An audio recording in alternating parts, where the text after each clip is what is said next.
Hello, Moshi Moshi. It's Amarayu.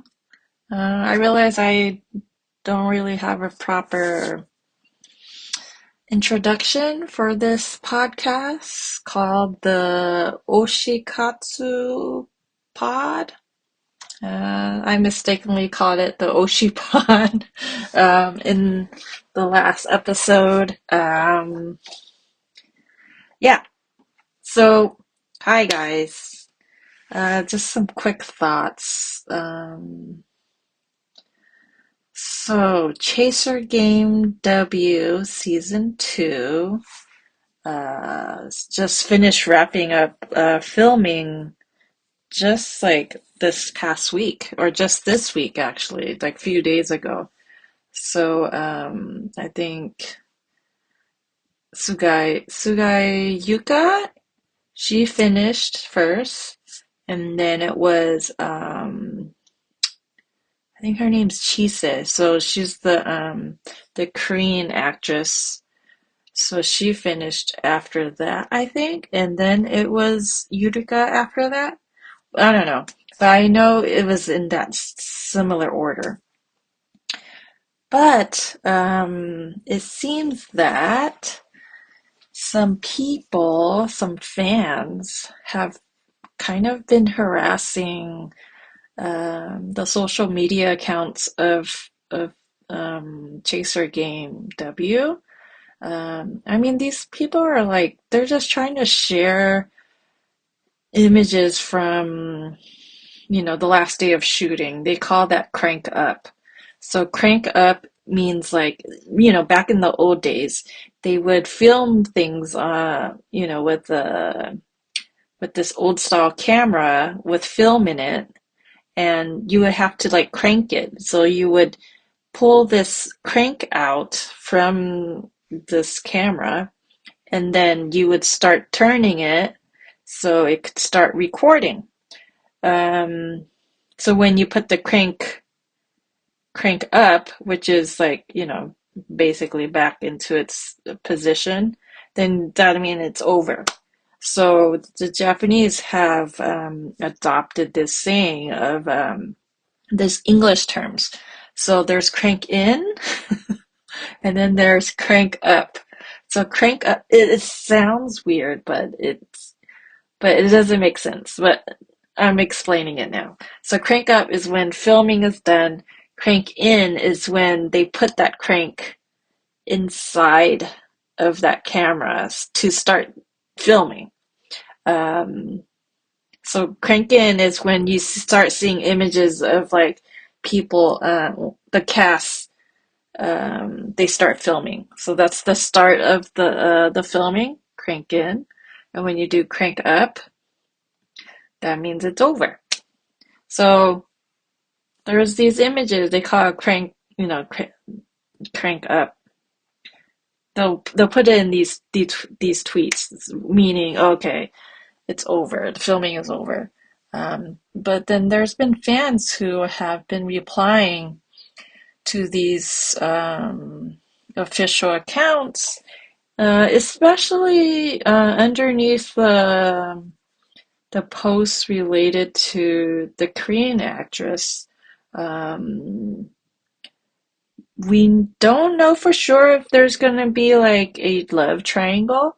We just know that this Korean actress is a old flame of or old crush of Itsuki, which is Yuka Sugai's or Yuka's character from high school. So I think she hosted this Korean foreign exchange student in her home. So her parents hosted her in high school like a long time ago. And somehow that might come into play. We don't know. And she might reappear and some old feelings might come back. We don't know, right? But people seem um, very angered by seeing this actress, this Korean actress, and and this is without even knowing the script and without even watching the drama yet. It's very like immature for people to complain like they're saying, "Oh, it's Itsufuyu, like you guys are like ruining our image of them. Like we only want to see them together." And but you have to think, okay, this is a drama, okay?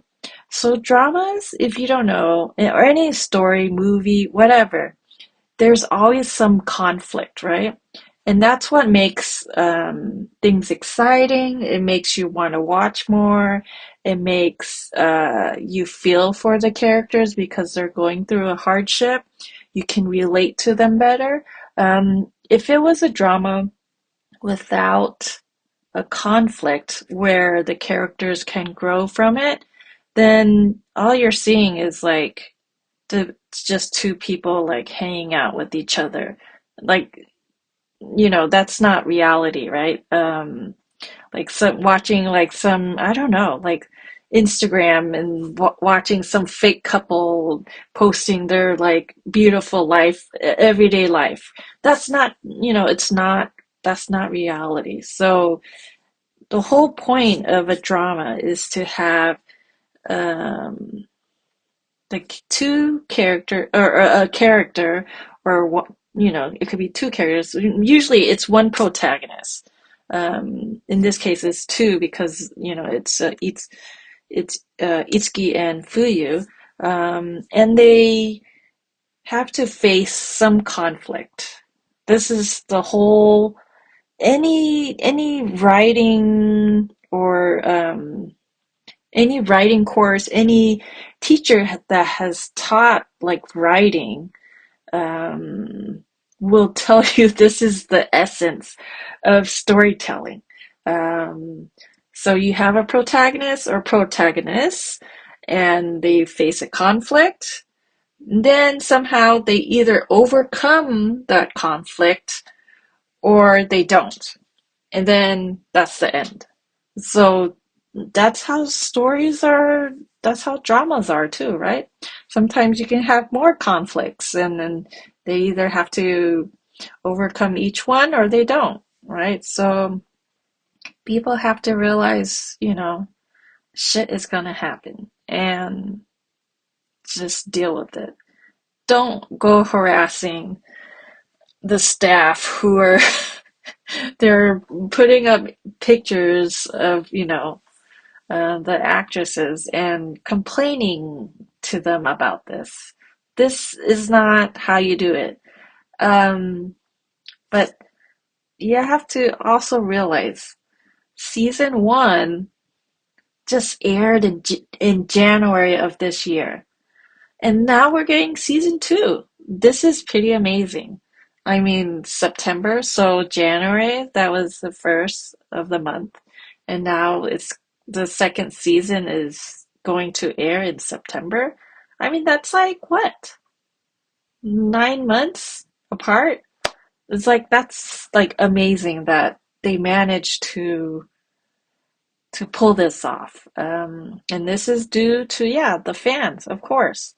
But there's, ways to criticize.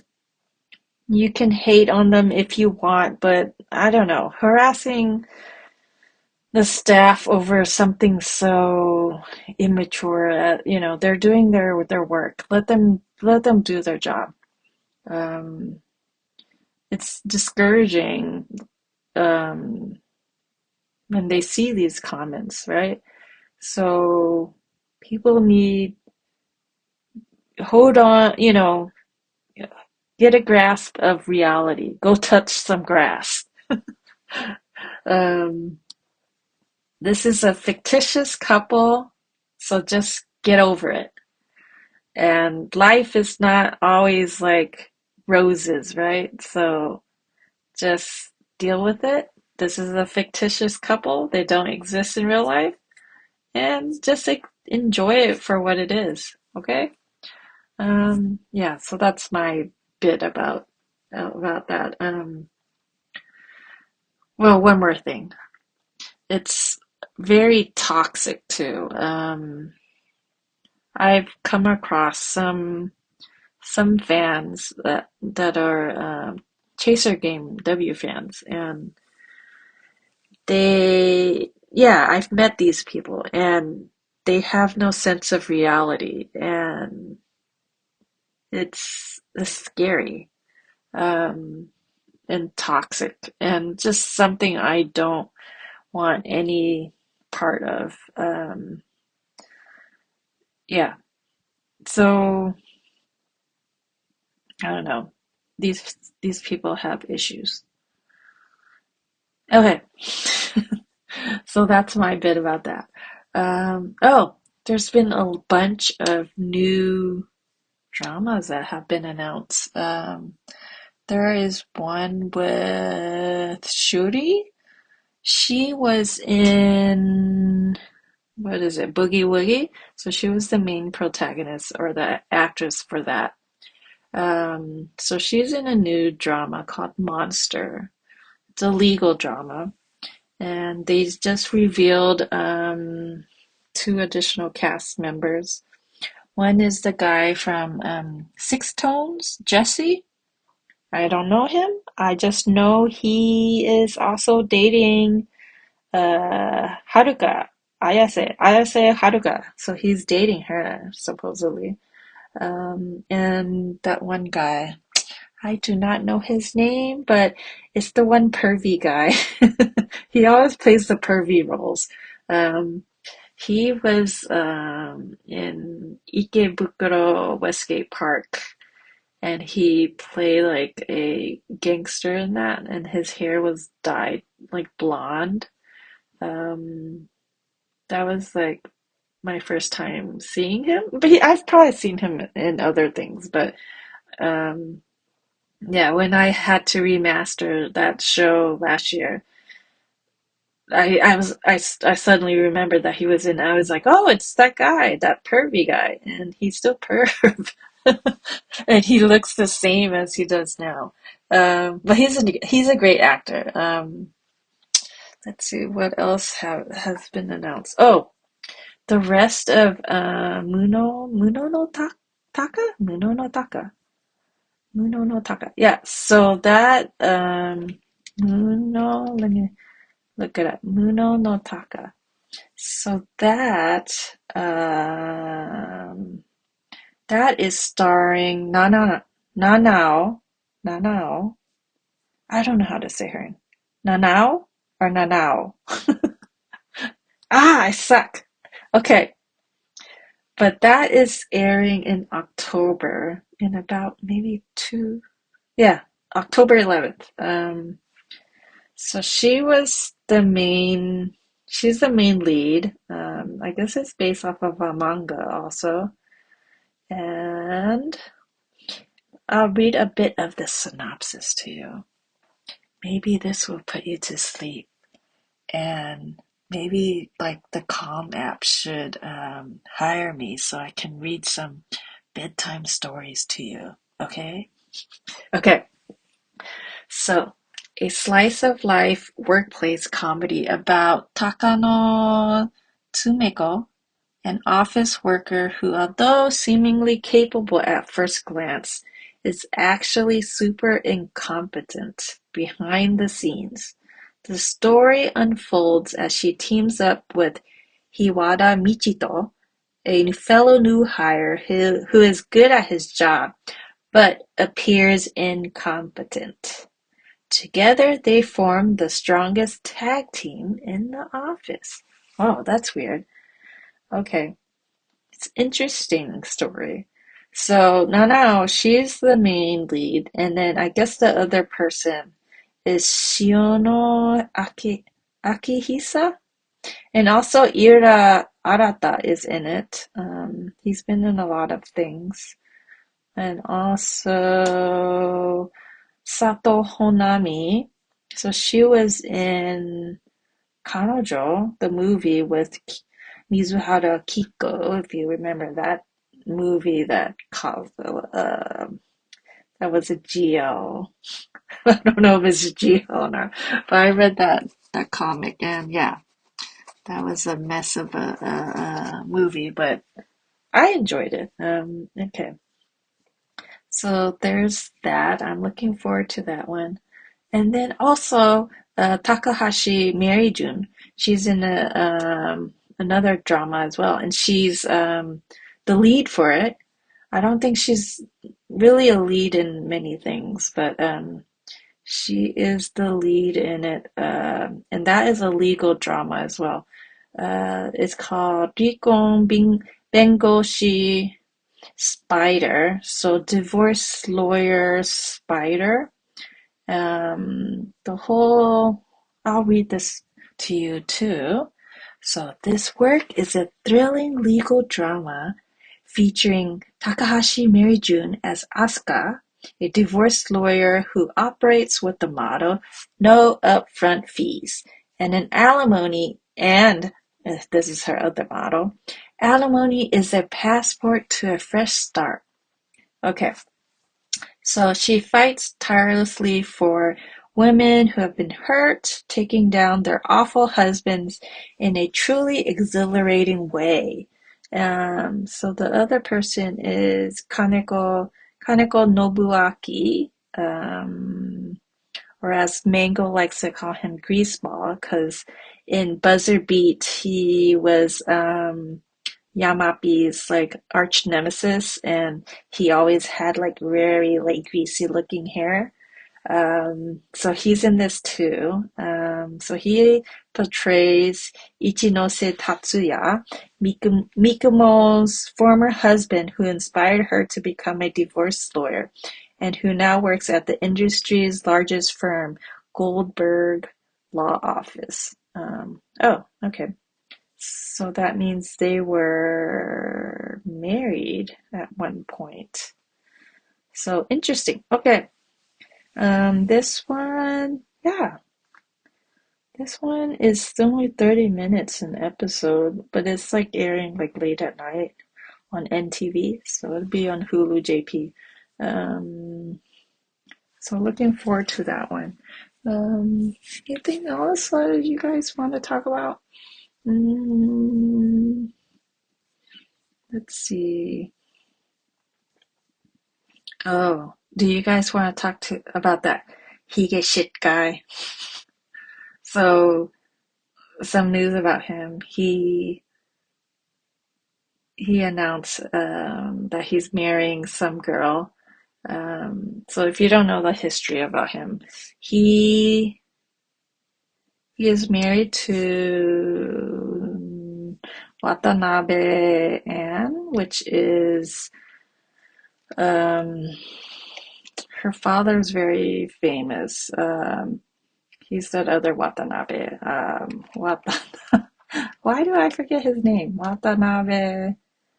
Uh, what is his name? Oh my God. It's like Ken. Okay. Watanabe Ken, who's like very famous in like Hollywood because he somehow broke into, I think probably from Last Samurai with Tom Cruise, I think.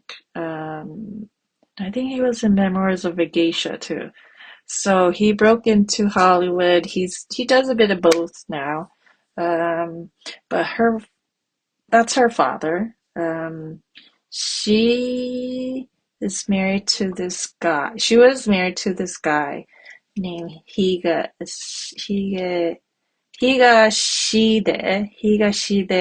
Masahiro, but most people like to call him Higashit or Higashite, because he's such a shitty guy. Um, so he cheated on Anne with a co-star, I think, and Anne was pregnant with their third child. So they have three children, um, twins, and then another kid. And they found out, so she divorced him after that, and he didn't stay with that girl he cheated with, And all of the sponsors, I think his agency probably dropped him too. Um, so what I like about Japan is like they're not messing around when stuff like this happens, especially like extramarital stuff like this. They do not mess around. They will like cancel you. So that's what happened to him. He fled to the mountains and he's like living like a bum up there. But he invited like three girls or three women to live with him. And of course, the youngest one gets pregnant, and so he married her just recently. He also started a YouTube channel, and I think he has over like 200,000 followers or subscribers there. But I'm sure it's mainly people who want to berate him or see what this the shithead of a guy is doing. I don't think he has many fans left. Um, it's unfortunate because now, like, there were some dramas I wanted to watch. I think it was Confidence Man. I wanted to watch it, but he's in that, and now they don't want to watch it. Yeah, so it sucks. Yeah, so that happened recently. Anything else? Let me see. Look through the news. No, I don't. I think that's it. Let me look through my feed. Oh, Yurika has a new song that's coming out, and she wrote part of the lyrics. So that is coming out. When is it coming out? It's called Love Letter, lowercase, and it's coming out September 4th. So she's been busy, busy lady. She's also, yeah, so she finished filming Chaser Game W season 2, and now she's took out the what do you call it, the extensions from her hair. So it's back to the shortcut she had. Um, yeah, so yeah, just a quick just catch up. If you guys have any comments, please comment below. Any ideas you want me to talk about, or news, or anything, yeah, just leave a comment. And subscribe too. I know this sounds so cheesy, but my goal is to get to 500 subscribers. I'm at 151. So thank you everyone for listening along, even if it puts you to sleep. Okay. Good night. Bye.